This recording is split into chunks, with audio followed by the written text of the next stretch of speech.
నిటారుగా నిలబడలేనోడు పోరుగడ్డపై సవాలు విసురుతున్నాడు. నిటారుగా నిలబడలేనోడు పోరుగడ్డపై సవాలు విసురుతున్నాడు.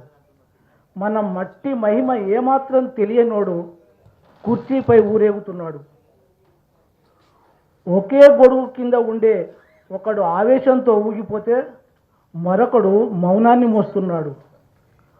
అటు ఇటు గానోడు వాడిని వీడిని వదిలేసి ఊకున్నోని వైపు ఉరిమురిని చూస్తున్నాడు.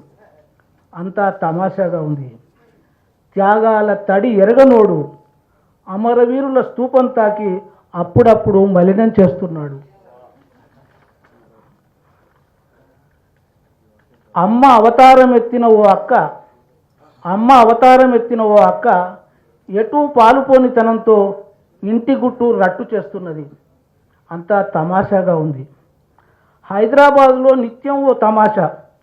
శాసనసభ సెక్రటరియట్ దానికి సాక్ష్యంగా నిలుస్తున్నాయి.